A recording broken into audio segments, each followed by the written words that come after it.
Hello, everyone. Welcome to Inside Bowling Show, episode number 10. I can't believe we're in double digits already. We've got an amazing guest lined up for today, the one and only Carolyn Dorin-Ballard. She'll be joining us in just a few moments. Just a few housekeeping items. Mike is currently in the United States Bowling Congress live stream going on their Facebook page and on Bowl TV, talking about the recent announcement about the USBC annual convention and the bowling ball hardness testing. So he will be joining us whenever he is done with that call. He's going to hop off that and hop right back into the Inside Bowling Show with us today. So it's just me. It's just me until Mike joins the show. And hopefully my internet doesn't go down today, because if it does, then we're kind of in some trouble. So we're going to keep our fingers crossed. Again, if you guys are liking the show, please head it over to InsideBowling.com. You guys can go over there, use the discount code IBSHOW to get 15% off your purchase. We would really appreciate it if you guys could head over there, pick up some merch. We've got some really cool movies and television shirts and hoodies and Brad and Kyle, pop culture, bowling ball. So it's really cool. Head on over to InsideBowling.com, and that we would really, really appreciate that. Yesterday, we had a great show with Chris Barnes and Stu Williams. They are also hosting their own show, the Beef and Barnesy Show, over on their Facebook pages. So head on over there today, and Monday, Wednesday, Friday. They do it every week. So today is Friday. So they're going to host another show today at 3 p.m. Eastern, and they're going to have Coley Edison on, the CEO of the PWBA Tour. So that's going to be a great interview over there. And I'm really excited to see how that goes with them. We've got a lot of people coming in. And yeah, that's right. I got a haircut and a shipment of the shirts. I actually cut my hair by myself yesterday. It took me about an hour and a half. Didn't even finish it. Kind of got tired and aggravated with it after a while. So I just said, screw it, I'm going to leave it like this. Yes, and this is one of the awesome shirts that you can find on InsideBowling.com. We've got Vera Bowling coming in. Hi, Carolyn, one of the best players, and not only one of the best players, but just one of the best people. If you've ever met and spent some time with Carolyn, you know that Carolyn is just an outstanding person, and this is such an honor to have a legend on the show with us. Here, Mike's in commenting every once in a while. He will join the show soon. Emily coming in. Happy Friday. It's becoming one of my favorite parts of the day. Sorry to hear that you're laid off from work, but we're happy that we can bring you some entertainment, keep your mind off of things. So we're really grateful that everybody's joining us. And yeah, I think people are probably just about tired of listening to me talk here. So without further ado, why don't we bring on today's guest, the one and only Carolyn Dorin-Ballard. Carolyn, thank you so much for taking the time to come and join us today. Hi, Matt. How are you? I'm great. How are you guys doing down in Texas? I know things are crazy, obviously, everywhere, and especially in your household where, things are a little bit riskier when it comes to viruses and getting sick. So what kind of precautions are you guys taking? How are you guys staying safe down there in Texas? Well, my daughter's spring break was earlier this year, so we've actually been in the house since March 13th. Right now, I am the only one that goes to the store, and I do shop for 2 weeks so that I don't have to go out every week. Right. And we do wear a mask and gloves. But before the pandemic hit, when they were even talking about it, Dell's doctor, who is also a head, neck, and throat oncologist, did tell him ahead of time to order masks Okay. because he would have to wear them as well as all of us if we went anywhere. So we were prepared. And that's basically what we've been doing, just staying in. We do walk, and it is nice to see that even though when we're out, people are, if someone's coming towards you, we either go to the other side of the street or the people move to the other side of the street. Everybody has been very cautious and watchful of what they're doing, even when they're out, like I said, walking their dog or just riding bikes with their family. Yeah, and it's certainly interesting to see. I've seen that here, so it's great to see that people are really respecting it, and really respecting the social distancing. And as I was telling you during our pre-show prep, because we're so serious and we take this so seriously, we do a lot of pre-show work here. And we were talking about the impact that it's going to have potentially on the industry. And you guys are involved in pro shops. You guys own pro shops. So what is it, how has this impacted you? And as hopefully bowling gets reintroduced back into our daily routines, and we can get out of the house and go back to doing what we love and purchasing bowling ball stuff. How do you see this impacting you guys moving forward? I think it's definitely going to impact us in a way that we've never seen before. I think we have to be very creative, and we've already started doing that. Jeffrey and EJ and myself and Dell, we have a conference call once a week. We've started to do our own podcast to touch base with the people that we already have and possibly branch out. But I think it's going to take a little creativity in the fact of people won't be just walking in the shop anymore just to browse. I think you'll see a little bit, maybe more from the outside. But I don't think you're going to see as many people in the bowling center right off the bat. I mean, Georgia's opening today. I personally wouldn't be in the bowling center today. But again, I am going to be playing it by ear, watching what the CDC says. But I do think bowling in general will be different. It's going to have a different look. And I even think that with the pro shop, we won't have 5 or 6 people in there watching their ball get drilled. It'll be one of these by appointment only. And then make sure that when that person leaves, we're going to have to wipe off the countertops, disinfect the bowling balls, make sure the grip racks are all cleaned. I mean, the whole thing has to be cleaned before your next client can come in. So again, it's going to take a little creativity, and it's going to take a lot of patience. And I think on both ends, from the people who own the business as well as the people that will be visiting. But I think it's going to be a slow infiltration, because I do think people are going to play cautious. Yeah, and I certainly think you're touching on a lot of really important things, that this is going to change how we live forever. And and I said earlier to you, this is the craziest thing that I've ever seen in my life, and I've never seen anything like this. And you agreed, you've never seen anything like this. And you've seen a lot. You as a bowler, as a professional, as a businesswoman, as the wife of Dell Ballard, you have seen a lot, and you deserve a lot of different awards, more awards than you've already received. I told you the award that I'm supposed to have is the one that's I'm married to Dell Ballard. That's the one that's right. And I think his good friend, especially Robert Lawrence, would agree. But I've seen a lot of great things, and of course seen some not so great things. I mean, I was on the women's tour when 9/11 hit. That was a terrible time frame. I missed my cousin's wedding.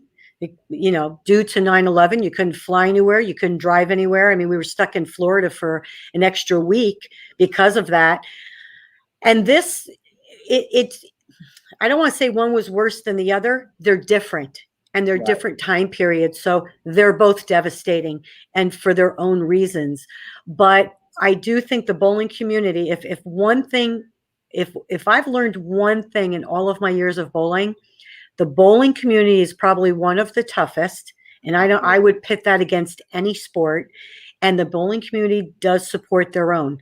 I don't care what anybody says, and I will argue to the death on that one, because even with our charity, Ballard versus the Big C, we wouldn't be anywhere without the bowling community. Yes, we've grown, but they stand behind their own. So we will survive. But again, we're going to have to rely on each other. We've been doing a lot of communicating also with other pro shop owners. we've kept in touch with the bowling center managers just to see what their feedback is. And they've been very gracious to ask us our opinion too. So it's kind of a cool commitment to each other.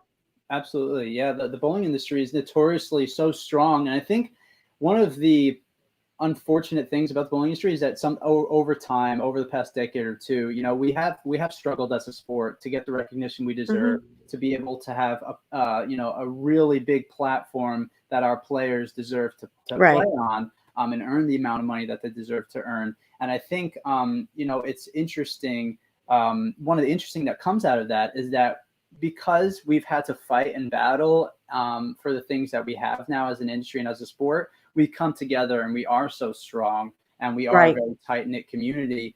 And I think that, you mentioned probably, I think, in my opinion, the coolest thing that you've done throughout your career is, your work to set up Ballard versus the Big C, and to actually really put something together to work towards something that's much, much larger than all of us, even as an industry. And yesterday we had Beef and Barnesy on. We had Chris Barnes and Williams on yesterday, and we talked about Chris Barnes and Linda Barnes' their efforts to try to help strike out diabetes and do all their wonderful work. So tell everybody a little bit about how is it that they can get involved with an organization like Ballard versus the Big C and help make a huge impact on people around the world. Well, I just want to give a little background on it, because out of something terrible came something great. Right. So Dell is 10 years cancer-free. It's amazing. This year, it's awesome. Just, amazing. I mean, goes beyond. Mike, we need this soundboard to where we can play different sounds. And he keeps saying we're going to get it, but he keeps we'll do the clap. The clap, right? Yeah. And a group of friends got together because it's not a one-man show.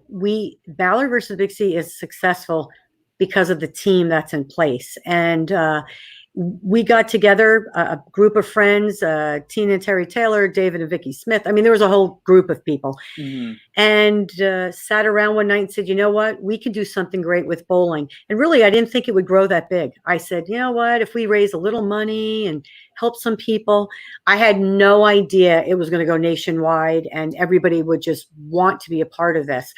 But it has truly helped people that we will never see. We give people their voice boxes. I never knew that you had to change your voice box. I thought you got one and then you had it forever. Well, that's not the case. Dell, one of the key things for Dell was every Monday morning he would have 15 cases of nutrition sent to the house. And without that nutrition, because he had a feeding tube, he wouldn't have been able to eat. So that became a big passion of ours because people don't have insurance. So they need help. So those are just some of the things that we do help with in the community and around the country. We have partnered with everybody that I'm affiliated with, and that's Rotogrip, Turbo, Dexter, Logo Infusion, the SYCs. I mean, every single person has hopped on board to help us. And you can find any information on our Facebook page, Ballard versus the Big C. We also have a website, ballardversusthebigc.org. Great. That's amazing. And again, I can't even begin to imagine what it's like to go through that. And then to also have the awareness, the self-awareness and the humility to be able to say, you know what, we're going through something that's really hard and we want to be able to help other people that are going through something like that as well. I think it's great. We also had Chuck Gardner on last week, and he's got his Bowl for Life. Great organization, right? Yes. And one of the things that we talked about with Chuck was how, regardless of affiliations with different companies, regardless of who it is, what products you throw, what products you use, when it comes to the really important points just in life in general, the bowling industry always comes together. And he talked about how he always got so much support from all these different companies with Bowl for Life. And I think that's one of the amazing parts about bowling is that, sure, does one company want to sell more bowling balls than another company? Absolutely, of course. That's business. That's how it works. But at the end of the day, what's important is helping people just in life in general. And I think that's again, Ballard versus the Big C is just another great example of why you've been able to help so many people around the country and just how powerful the bowling industry is together. Absolutely. And you keyed on something very important there. It really, with the Bowl for Life and Ballard versus the Big C and any other organization, even when it comes to BVL, it really isn't about the company. It's about the community. Right. And that's where bowling and just comes together. Everyone helps to support each other. And that really is, when people ask me, they say to myself, tell me a little bit about bowling. I mean, oh my gosh, you're in bowling? And I'm going, yeah, but you have no idea. It's so much more than what you may see inside the bowling center, and somebody just throwing it down the middle and things like that. After I get done explaining the game, I do explain to them it's family oriented. High school bowling is growing. Girls can have a phenomenal scholarship opportunity through an NCAA school, and we give back to charities. Bowlers give back a lot to their community. And it's amazing how you see a non-bowler or somebody who doesn't know that much about bowling in general, you can see the change in their attitude and what they think, once they hear all of that. They had no idea. Yeah, and I used to do a very similar thing, but with sports that I didn't understand, right? I would look at curling, and at first I was like, it's curling. They just roll the thing on the ice and they hope that it lands where they want, Right. And you learn more about it. And I sat back and I thought to myself, I was like, you know what? I don't appreciate it when people do that to bowling, because then I sit there and I school them for an hour on a plane ride, right? Or, you just talk nonstop and you hit it off, and people start to understand, like, wow, there really is so much to it. And again, I think that's, one of the great things about having ambassadors for a sport like yourself, like so many of the great professionals that we have in our sport, is that they're very good on educating other people about the opportunities that we have within our sport. And I think one of a really cool opportunity that you had was in 2006 when you got to bowl inside of a shopping mall in Las Vegas, right? Yeah. Tell us about that experience. Like, did you ever think? Oh, I was so young then. so young, right? You're 20, 28? Oh, God, yeah, sure. Let's just say I'm your older sister. I'm not your older.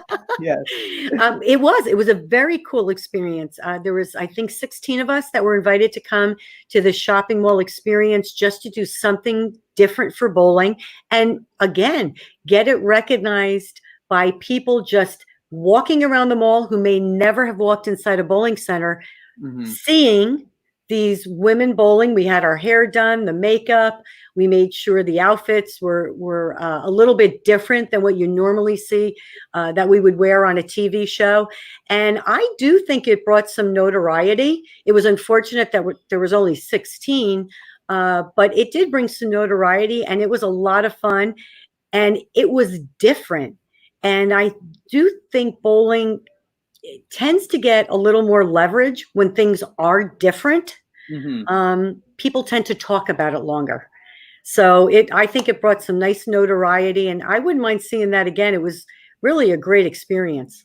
Yeah, we've had that a couple of times in bowling where, in Reno, one time they had the finals out for, I believe it was for the Queens, or was it the US Open outside. Right. Yes. They had that outside. And that was an interesting event. That was cool. And then also Teen Masters had the finals in the Grand Central Terminal here in New York City. So I think, like you said, when bowling does these, and they've had finals, for the PWBA Tour inside of the Milwaukee Brewer Stadium, I believe. Milwaukee, yes.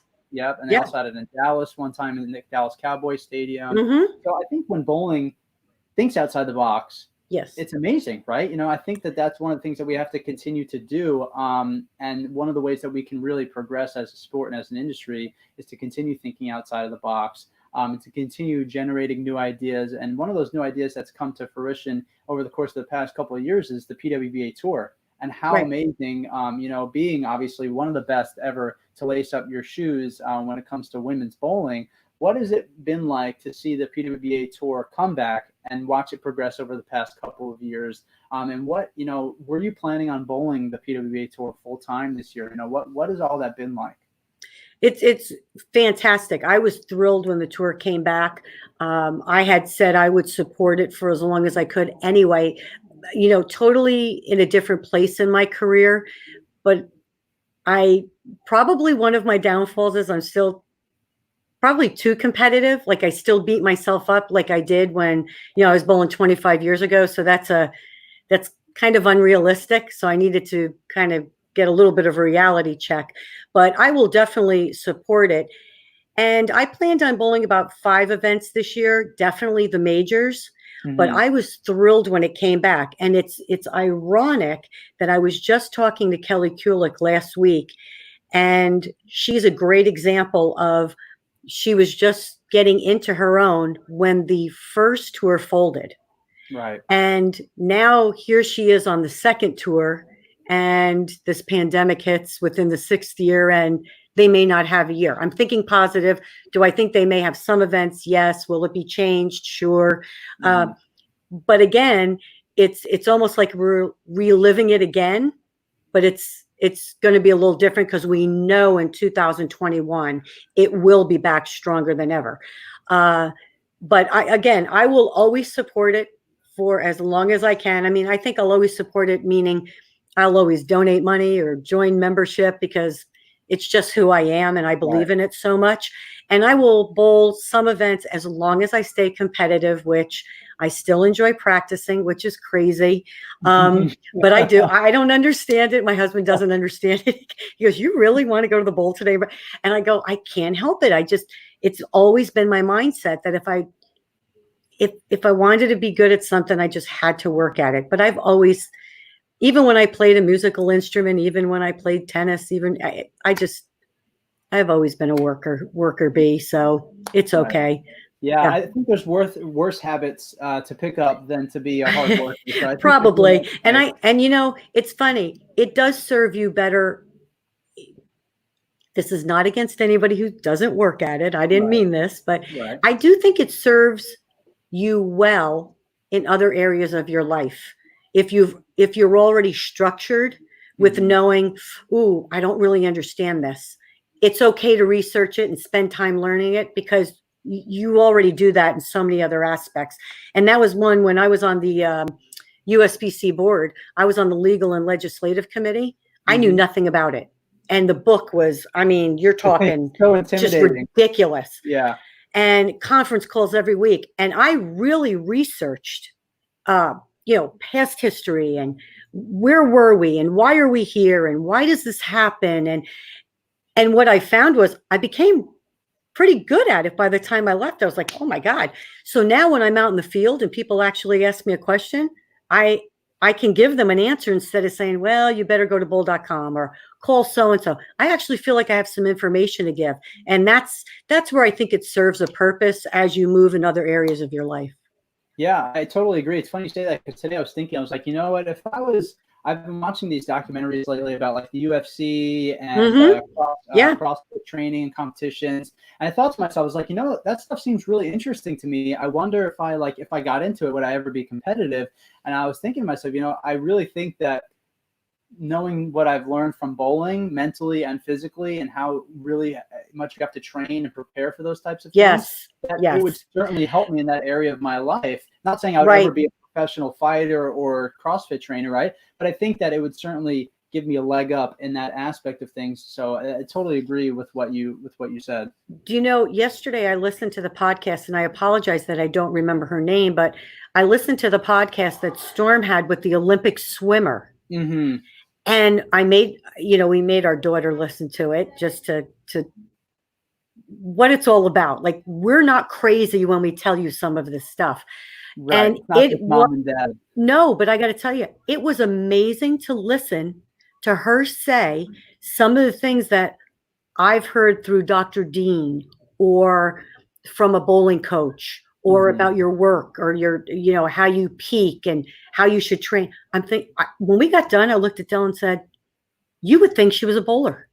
I mean, that all of that is what we've done, fortunately, knock on wood, but it's unbelievable how many sports actually parallel themselves, especially in the mental training. It's pretty cool, actually, it really is. Yeah, it's great. And, unfortunately, I've gotten involved in helping players with mental training and being a coach for things like that. And it is amazing to see. You're 100% spot on that what you do, not only in bowling, but all the tools and techniques that you learn can be used with life as well, right? We talk about the importance of pre-shot routines. Yes. How important it is to have routines in life. It's important to have routines in bowling and in life, you know, like yes. your nightly routine and how you get set up for sleep is going to, you know, affect how you feel the next day, and your morning routine Right. affects how the rest of your day works. So it's really crazy to see how, you know, how everything, like you said, parallels with bowling to other sports and other sports Right. to life in general. And I think that hard worker, you know, that worker bee mentality that you have is what has helped you be so successful over the years in many different capacities. And that's why I want to get into, you joked before the show, you're like, it's all about Dell, it's always about Dell. But right well, now, it is. But anyway, go ahead. No, so what I'm going to do, I want to pull up some clips from your career, some of the earlier moments, and something also down the line. And this one here that I'm going to pull up right now, I wanted to see if, by showing the screen, if you could tell me what this is. Okay. And I'm sure that you can. Was this a cry? Oh, that I believe is 9 spare and strike to win. I think that might be the Queens, right? Close. It's same year as the Queens. Wait, because the Queens, you also needed a strike in the 10th. Yeah, I did. Dallas or Fort Worth, maybe. I don't know. This is the 2001 Brunswick World Championship. World Championships. Yeah. Okay. Yep. So I actually looked for your first one, right? And it was interesting to me because I looked online for some of this footage, and the first one that you won in '97, I believe. I can't find any videos from that anywhere. 96. I won the first Brunswick World Open in '96, and that's when Dell and I became the first husband and wife to win the Brunswick World Open. Wow. Yeah. And then when you won this one, right? You won this one in 2001. I think you became the first repeat champion ever. I think so, yes. At that point, right? So let's just take a look at this. I want to get your thoughts as to how this all went down. 9 spare strike to win. Okay. By 1 pin. By 1 pin? Oh, dear. And this... Do you know what ball you were throwing? I have to really look. Oh, my God. Yes! What a shot, a strike. Kind of mark you can get. I think that was, and it was I believe it was a Texas station. That is cool. I do. Obviously, I'm with a different company now, but I believe that was a Dominator. It was the name of the ball. Very cool. So, yeah. Yep. And you just absolutely pure the shots. And another thing that's really cool is your sister's commentating. Yes. What was that like? Did that feel like more pressure to you when you stepped up onto the lanes knowing that your sister was in the booth and you're like, man, I got to make sure that she looks good when she's talking about her sister or anything like that? No, I honestly, you can't really hear it. I mean, sometimes you can, but you're so zoned in that you don't really, it's so funny. People think you can hear all this stuff, and maybe sometimes you can on a key shot, but really that never bothered me. I really had no problems with outside noise at all. And I'm sorry, I was looking at my daughter. She walked in. No, you can come join in if you want. You can come join in if you want, she said. But I really was just thinking about the shot. I also was never a score watcher, ever. Okay. Now, what I mean by that is you kind of know what you have going. I mean, you do. You have an idea. And, every now and then I'd glance, but it wasn't one of these where I know. But that one I obviously knew because when I bowled Michelle, you had to assume she was going to strike out. I mean, every time you step up and you're in a championship match, first of all, you got to assume your opponent's going to do what they're going to do. And that's a strike. So I always took my time anyway. I was a little slow getting on the approach because I needed to calm my nerves. But other than that, no, it was just kind of cool to have my sister there all the time. And usually before a TV show, she was slipping me a note that I kept in my pocket. So it's pretty really cool sweet. Thing. Yeah. That's sweet. All right. So let's take a break from this video here. Okay. And believe it or not, yes, we've got another guest here. Okay. Mr. Mike Flanagan. Mr. Mike Flanagan. Yeah. Okay. So I was on this USB-C and okay. we got a little windy there. but I just want to lead off. I've been watching the show to the right with no sound, right? And Okay. going over Carolyn's career now, which is the Scary. reason why I wanted to have you on, CDB, is because when we discussed who we wanted to have on our first show as a female, we wanted to have an iconic legend and somebody that we really looked up to, that we thought was a Hall of Famer in the sport, not only from a bowling perspective, but from just a human being perspective and all you've given to the sport. And I want to lead with that because I was really jazzed for the show today, and I appreciate Matt taking the lead and getting us going. He's done a great job too, by the way, Matt. Yeah, he Carolyn, thank you, looked Carolyn. some sort of haircut. I don't know. Yeah, I shaved it on the sides and the backs yesterday because I couldn't take it anymore. But I don't want to intrude on the program here, Matt. You're doing just fine. Why don't you guys wrap up what you're doing, and then I'll come back in. But CDB, it's great to see you, and I can you too, Mike. Thank you. That I have as well. So Okay. Matt, let's continue down the path that you were, and I'll listen and get caught up here. Okay. All righty, let's let's pull this back up to the screen. Oh here. no. Okay. And let's go to the next one. This sister here shedding a few tears for her sister just to be there in the majors. That's the one where I had to strike against Michelle. Yep.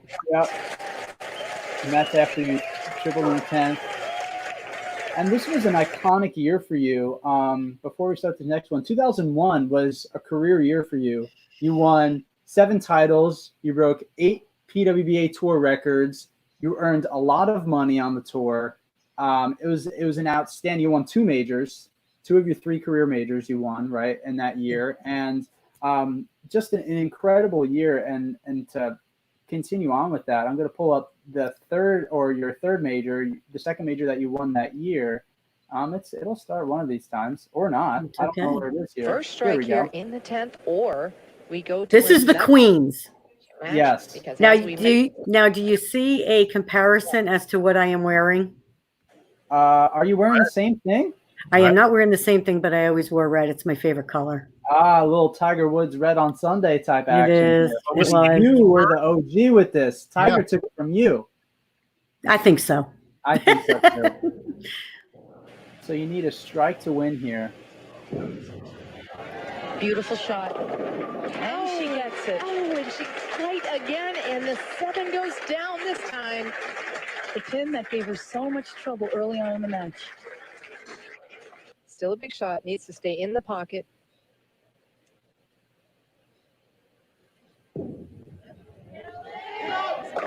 She wanted it.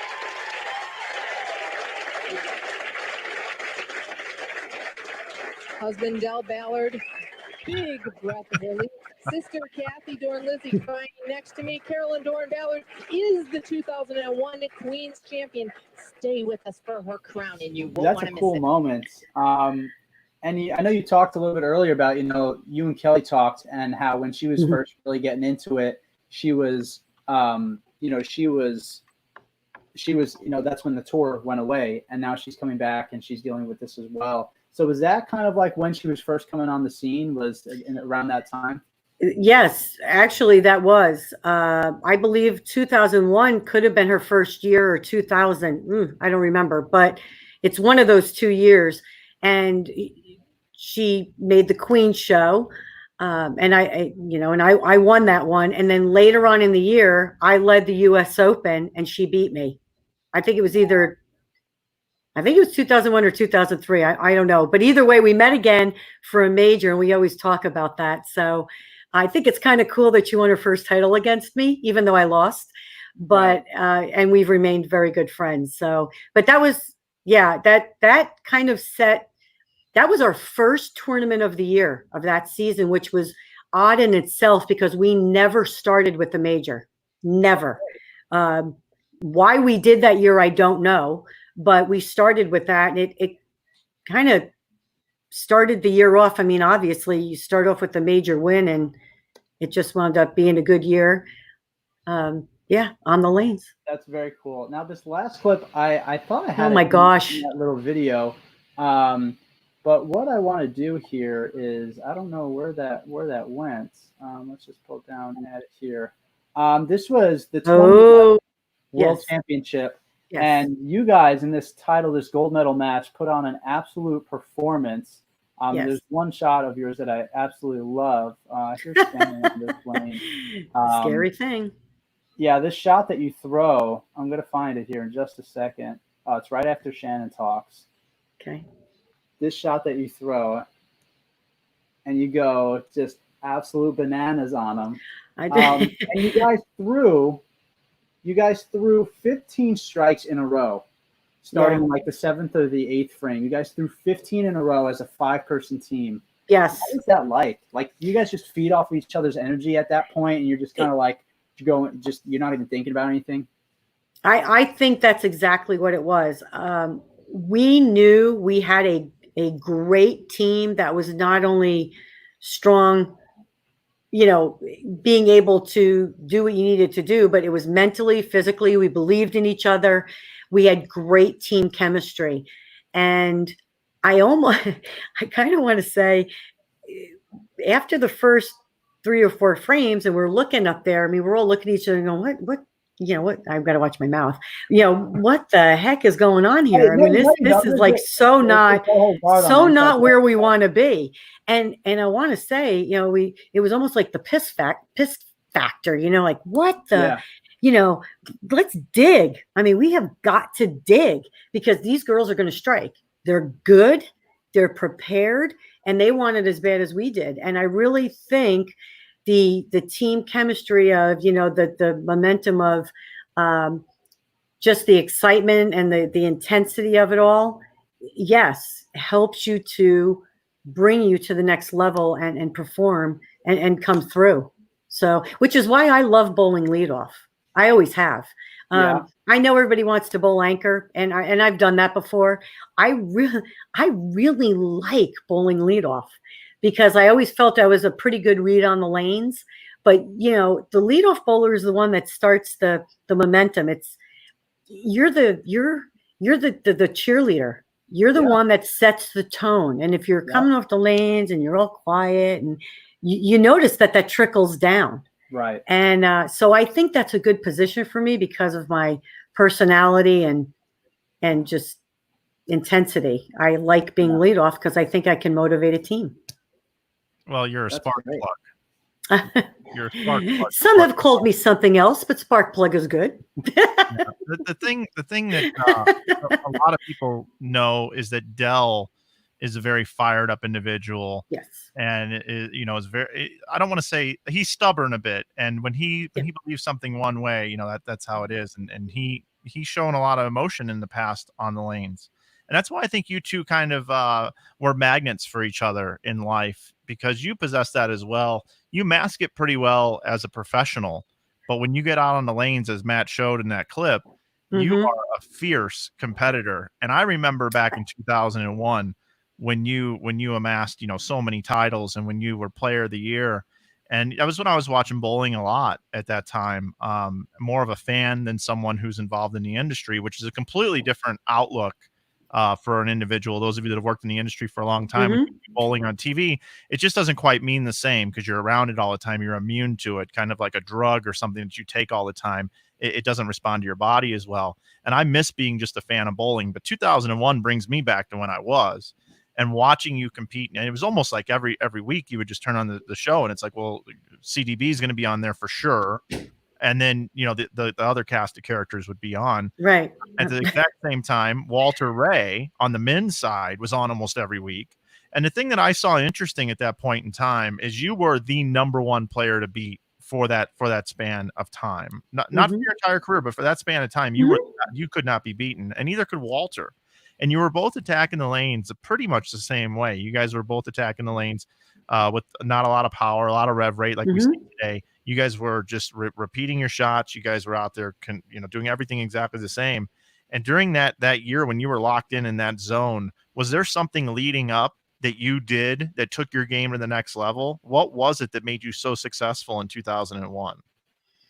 That's a great question, and it's a pretty simple answer. After 2000, we completed our last tour event of the year, and Dell and I had a motorhome because he was a ball rep, and we were driving, and I was bawling my eyes out. I mean, I just was I mean, I was crying and complaining and just like, I hate being runner-up for Player of the Year, because I had been runner-up. It was my 4th year in a row that I was runner-up. And I was like, oh my God, I'm never going to get there. And I just want to be Bowler of the Year. And Dell pulled the motorhome over to the side of the road. And anybody who knows Dell does not have a temper. He doesn't like confrontation. He does not have a temper. But when he gets to the point of having a temper, you know it. And he pulled over to the side of the road, and he just put the motorhome in park, and he looked over at me, and he just, went up one side of me and down the other. Then you're not doing something right. You've got to work harder. You want to be number one. I'm tired of you complaining about. Just wow.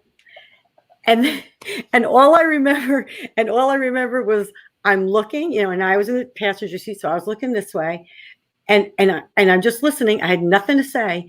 And when he got done, I just went, "Oh my God, you're yelling at me!" Like I was already crying, and now I'm crying even more for a different reason. And I got myself together, and he didn't pull away, right away. We kind of talked a little bit, and he said, "You're missing something. Obviously, you are missing something." And I'm like, "Okay, so I'm going to work harder, and I'm going to work more on my mental game, and I am going to repeat, and I'm going to do it." And when anybody who knows me, and that's definitely close to me and knew me on tour, we had a great support system. I was telling Matt earlier, I practiced a lot, and I still do, but I practiced a lot. And I increased that when I went home and I took no time off and I worked on my mental game. I would go back and watch some of my shows thinking, why did I do that? Why didn't I do this? And then 2001 happens. I'm not saying it's because of all of that, but the perspective, I always think I had the right goals in mind, but maybe I didn't approach them. And one of the keys that I will swear to this day was a tournament is played differently. So you have practice session day, you have qualifying, you have match play, and you have the TV show. That's 4 different tournaments. People think it's one. You have to approach every day differently. I can't win the tournament on Monday, but I can win it on Thursday. Yeah. So I have to take Monday as Monday, Tuesday is what's my job Tuesday, what's my job Wednesday, and then Thursday. And the second part of that would be, don't ever tell me I can't do something, because that makes me so angry. So I like to prove people wrong. You know who you have that in common with that we learned last Sunday night in the first 2 segments of a 10-part series? Who's that? Michael Jordan. Same thing. There you go. Yeah. Don't tell me I can't do it. And that's a whole other story, because I got 2 of those, but yeah. So I'd like to bring back some memories of you and I working together back in around 2011-ish. Okay. Roughly. I was involved with Inside Bowling, doing some sponsorships. I was pretty heavily positioned with Storm Bowling Products. I went on to work for them for a while, and we worked very closely together with some events during that time of my life. And I miss them. I miss the time spent with you and being able to work with you on a regular basis. I truly do. I think you liked Dell a little better, but that's okay. We're good with that. Okay. Well, I do have my special. I think for Dell, but that's okay. But I want to go back to a gentleman by the name of Louis we met. Do you remember Louis, who used to work at Storm, the video guy? Yes. We did a couple of shows kind of like this. And he always wanted to do a show with you where you would be the host of the show, called Digging Deep with CDB. Digging Deep with CDB. You remember that? And you just said the word dig a little bit earlier, that you got to dig with your USA teammates. So the word dig I associate with you very much. And I think, I look back and I look at Jan Schmidt, right? Somebody who's totally forgotten for what she's done from a broadcasting standpoint. She was a pro's pro. She's one of the student of the game. She's one of the few people that could bowl the tournament and either do color or play-by-play. One of the very, very few. you did a lot of broadcasts with Jan Schmidt. Could you speak a little bit about what it was like doing television and what it was like working with Jan? I absolutely loved doing TV. I missed doing TV. I was supposed to do the NCAA show and one of the regional shows, but of course they got canceled because of the virus. But I loved doing TV, and the reason being, it's a pretty easy answer. After competing with the greatest women bowlers and then being able to talk about them, I wanted people in the audience to know how great they really are. Whether you had 10 titles or whether you had one. First of all, everyone deserves their 15 minutes of fame. That's number one. And number two, it was a pleasure to be able to teach people at home just how great these people are inside and out. And Jan was so easy to work with, besides our friendship, and we roomed together. She just led you into questions, or of course, being a competitor herself, it was easy to see maybe what direction she was going. So it made for an easy relationship on and off the lanes. And I miss it dearly. I really do. That was my degree in college. So I actually felt like I could look at my parents and go, see, your money was well spent.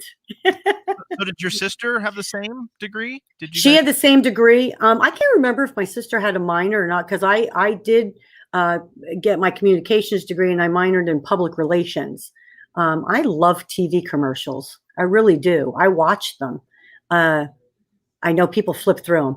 I watch TV commercials. I kind of like them to see what are people trying to get out of you. Do I remember it? Do I not? This is dumb. That type thing. So I think it's kind of cool. So speaking of television and speaking of broadcasting and things, I want to take it back to 2013 when we were working together pretty closely. Okay. And I put together this tournament in St. Louis, the InsideBowling.com Open. It was sponsored by Storm that year in 2013. Yes. And Del Ballard, for some reason, and you came as well. Obviously, you both competed. Right. You bowled pretty well. I know you got a check out of it. I did. I bowled okay, but he bowled well. He bowled really well. And I was looking back through this footage with Matt, and we got down to the top, I believe 16 on Sunday, and it was Robin match play. And Del had bowled all three qualifying squads to try to get into this tournament. And he made it to Sunday, and it took a very late night squad of him to make it in on that third try. And it was all day bowling till like 2 a.m. and had to come in this morning. And you came in with him and set the scene for us a little bit. CDB, what was Del going through with the cancer, and what did this event leading up to him? Was he even feeling okay to throw a bowling ball at this point? Where was he at? He definitely was. He finished. He was diagnosed in 2010. So in August of 2010, he was done with his treatments. But ever since then, he has ongoing procedures and things that he needs to take care of. So he actually got into bowling a little bit right after that, just so that he could kind of keep his stamina up, get his legs back underneath him. And he still loved to bowl at that point, more for fun, or, like an event like yours. He wouldn't go to like 10 of those a year, but he would go and then take a couple months and maybe go to, somebody else's event. But he definitely was ready and raring to go. He brought some bowling balls, and once he got here's the key to Del Ballard.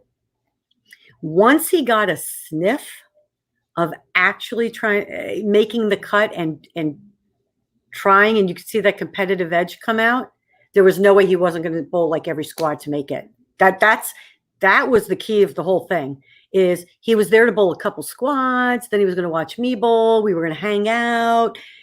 And all of a sudden it turned into, we're not going home. Like, I'm going to stay and bowl another squad. And I'm like, oh, here we go, And so really he was geared up for that. And I thought he bowled pretty well. And actually mentioning that, even now, he doesn't bowl that much. But he will show up to bowl the Tulsa Open with our group, and he'll bowl maybe 6 games before he gets there. 750. 680. So, it's like, I just look at him and I go, this is why I hate you, because you're so naturally talented. And me, I'm still in the bowl 4 days a week. So it's the competitive nature, and he wasn't leaving that bowling center until he made the cut. I've done a lot of hours of broadcasting of bowling tournaments. This is one of my top 5 of all time, was that year of that tournament. It's Sunday. Matt has some clips put together here for us. You're actually you're on the sideline doing reporting. Right. We talked about using a communications degree. And Matt, let's make sure we have some volume on this. Let's take a look at the supercut that Matt put together from that year of that tournament. Okay. I'm actually over here with CDB right now, and you know, I saw you. It was pretty cool. You walked in the door today, and you know, you came in with a little pep in your step. And Dell's down here bowling. I can just tell you're really proud of him today. What's it like to see Dell make a match play today? Wait a minute, pep in my step. I love it. It's really awesome. You know, he's been bowling a lot. He's been practicing a lot. He's been coming down to the ITRC, the International Training and Research Center. He's been working with Brian O'Keefe on some release changes to his game. And honestly, it's really worked out well for him this week. So he's put the time in, and I'm really happy. You know, it's been a long time coming. He deserves some good bowling here. That's for sure. I'm real proud of him. Actually, he is one of the best coaches in the world, and he really has decided to dedicate some time back to his game. And you know what? It's about time. He deserves something good. He really does. Yeah, so there's a little commentary back from 2013, and Dell bowled 299, I believe it was, late Saturday night in that tournament. Oh, okay. Yeah. To make it in to the top. Yep. To the top. You know, we had 16, whatever. And after 5 games, Dell Ballard Jr. was leading the 2013 Storm InsideBowling.com over. Yeah.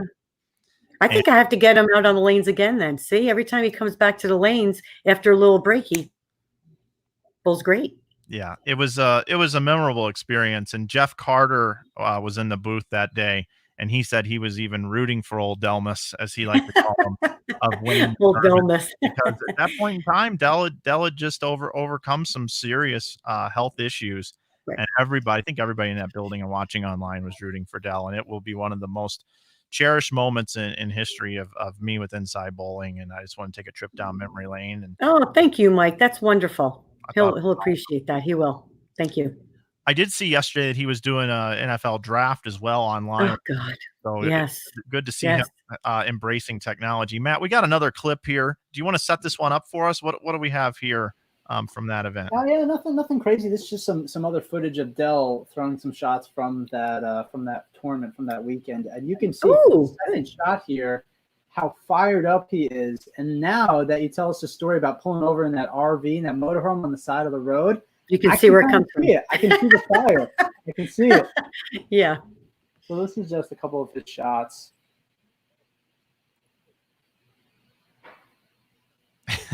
Yeah. Here's the one. They just when he slaps it out. You gotta love that. I'm telling you, he was. You know, it's funny because we talk about it and we try to explain it to Alyssa. She just thinks she just doesn't think I'm very good or I'm a good coach. I mean, I don't know. I don't get it. Because your mom. She just thinks I'm mom. And he just hung the moon, you know, like Daddy was the one. I mean, he was really good and he's known for so much. And, you know, he is the best coach. I mean, everybody wants to come to Daddy. And, you know, when I see clips like that, because she'll Google, you know, especially when she started to get a little older and she started to Google us, and she'd be like, oh, but she was always talking about him. And that's okay, because I was like that with my dad. So it's all right. But that was his intensity. And I tried to explain to her that he really was one of the best. And he was, besides the fact that he was a great bowler on TV, he was a great spare shooter. For somebody who could hook the lane, like slow hook it or go straight, phenomenal spare shooter. It's kind of like a Pete Weber. If anybody ever watches, Pete's a fantastic spare shooter. So is Norm. I mean, so besides being so versatile, they're fantastic spare shooters. So that just makes them that much better. Couple more questions for you before we let you go. Sure. The first question I have for you is you've got a big PBA league draft coming up here Oh, yes. in the near future. I don't think they've announced when that is yet, so we'll keep that under wraps if you've No. been told. It is going to be virtual, though. Our draft will be virtual. That's all I know about it, is it will be a virtual draft. So I was on the Beef and Barnesy show, and they brought me in for a mock draft, and I drafted all left-handers from the Milwaukee franchise, as I could draft the entire team. And I know you started with Herman, Marshall Kent, and PDW. Can you give any draft strategy to anybody or what you're looking for in a player? I don't want to give too much away, but yeah, no, I have two. I probably have two strategies. The first and the most important is that I look for somebody that I think will mesh with the team chemistry. Pete and Marshall actually have a lot in common in the fact that they're very intense, they're very focused, very get the job done. Kyle fit right in there because, of course, Marshall and Kyle were friends, so they knew each other, and he fit right into that trio type atmosphere. And I loved my team from last year, BJ Moore and Darren Tang. So number one, I look for somebody who will definitely mesh with the three that I have. And the second thing is I do always look at a left-hander because anybody who has watched the team tournament, the left usually has a pretty good look. There's not a lot of play on the left, and the left lane at Bayside Bowl tends to be the lane that gives everybody trouble because the right-handers can't get deep enough. So it could become pretty crucial. So those are the two things I look at. The third thing is spare shooting. Just in case you have to mark, I need somebody up there that can mark and fill frames. Yeah. You mentioned the importance of left-handers, but would you ever go with 5? No. Did you want me to think about that? No offense, but no, I wouldn't go with 5. No. That's good. That's good. I'm going to go back. First off, how would I go with 5? How would I go with 5 when I have PDW and my favorite Marshall? I mean, very true. You know, and now Kyle has moved his way in there, but Pete and Marshall, I mean, they're like my guys, you know. So, yeah. CDB, last question for you. Sure. And this is this is a loaded question, but we covered bowling in my portion of the show since I was late, but you've also gone on to have one hell of a professional career in bowling, whether if it's from being a coach, being involved with the USBC, whether if it's running your own pro shop chain, multiple locations with Dell, whether if it's being a brand ambassador for different brands over the years. Currently, I know you're very heavily involved with Roto Grip and the folks in Utah. And then also you do a lot with Turbo as well, especially with the Collegiate Expo, which in my book is a top 5 event of the year in bowling in general, for the good, for whatever you want to call it. But that was, whoever dreamed that up, kudos to them. But you have all these things that you do. And I just mentioned so many things, and I haven't even got to the one that I think is the most important of all, which is Ballards versus the Big C. So, and I'm sure I've missed other things by not doing the appropriate show prep work, but could you just tell us a little bit about how you've gone about your career outside of the tour when it ended, and what you've been able to do and how you've been able to give back to bowling, both you and Dell, but particularly you? Well, Matt was kind enough. We did talk a little bit about Ballard versus the Big C, so definitely got that covered. Thank you both. One thing I always had in the back of my mind, and this kind of goes back to a little bit of what I spoke about earlier. I've always been a worker bee. I've had a job since I was 16 years old. I remember turning 16 and my father said, "I'm going to take you down and get your worker's permit." So I've always worked. So work to me it's just part of who I am. I always had a job.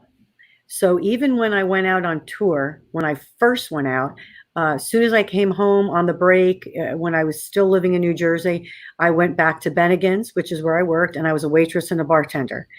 And, you know, then when I was in Texas, I worked at the bowling center. I've always had something to do. And I was fortunate enough, along with Dell, to be able to get the pro shop at Watauga.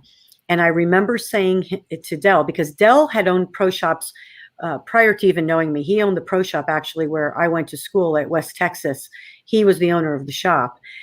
And when the shop became available, I said, you know what? I want to own a pro shop. What a great thing to have in the bowling center. And then that's how we really got into it. I'm like, we could give lessons. We can teach people things, especially for women, because of course we were still, I felt like second-class citizens. And I'm like, I want the pro shop. And Dell's like, I've had a pro shop. I don't want to do it. And then he agreed to it, and it's morphed into Ballard's Bowling Academy. And now, of course, we have 2 locations. One is a showcase. But I always remember telling myself, you always have to have a job. You always have to have something you can come back to. Because as much as I loved bowling and as much as Dell loved bowling, you always needed to think ahead. I mean, what if something happened? What if you got injured? What if the tour folded? Which it did. Knock on wood, neither one of us got injured, thank God. But I always was thinking a little bit ahead to make sure that no matter what, we had something in the industry that we loved and would be able to make a living at it.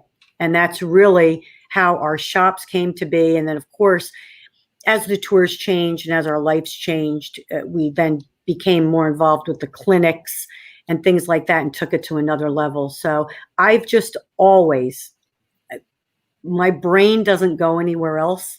I'm always just always working or trying to enhance something I have. It's just a part of me, who I am. Well, as a bowler myself, on behalf of everybody that's watching the show, we want to thank you for everything that you've done for bowling. Oh, no thanks necessary. I just do what I'm supposed to do. I mean, it's my job. Huh? You've got quite a decorated resume, and thank proof you. is in the pudding. You've done a great job. CDB, we're about out of time here. Okay. Sorry I was late. I would have liked to spend You're more time fine. with you. We'll have you back on a future episode. Please tell Dell that both of us said hello. I will. Thank you for inviting me. Yeah, we wish you all the luck in everything. Thank you. You too. In the future. And if there's any point in time that on the PWBA tour you make a television show or something, I will host a watch party and I will be cheering for you above everyone else. I love that. I love that. Thanks, guys, and fantastic job. Stay safe. We will. Thanks, Carolyn. Well, Matt, I don't know how the show went before I got here, but I am so happy that we had CDB on today as our first female guest. When I got to work with her for a short period of time, I got to understand right away what makes her so successful, and it's that work ethic. It's that spending all that extra time, just like when Dell pulled over the motorhome, and she broke down. And that's why in a marriage and a couple, you have ups and you have downs. I'm sure Dell drives her crazy at times and it's been rough. I mean, every relationship has it. We all, right? And you'll learn that as you get older, Matt. And it's how you overcome those things and how you drive each other to achieve better things. And that's what those two have done there. We talked about a power couple on the show with Stu Williams, with Tina, and of course, Chris and Linda. But one of the often overlooked power couples in bowling has been the Ballards.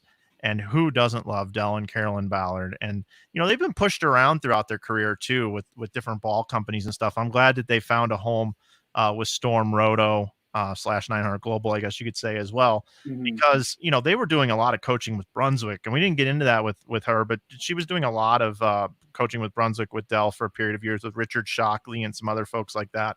And they've just done so much to give back to bowling and teach people how to bowl better. And I think that's outstanding. And Matt, how did the show go before I came on? Were you doing okay? Yeah, I think it was, we had a great conversation. I hope the internet on my end was okay. I have no idea. I was praying that it was not going to go down or anything bad was going to happen because then we kind of be screwed and CDB would just be sitting there by herself talking on somebody else's show. But it was a great time.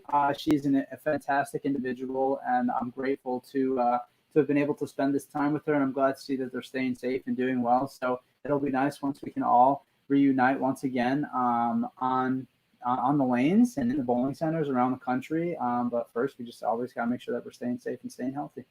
Yeah, well, thanks for anchoring down the program today, and thanks to CDB, our guest. Today is Friday. We'll be back on Monday with DJ Archer and Tommy Jones. I believe they're going to be together on the same stream because they're quarantining together. Isn't that beautiful? Oh boy, gonna have to strap ourselves in for that one. Bring the popcorn.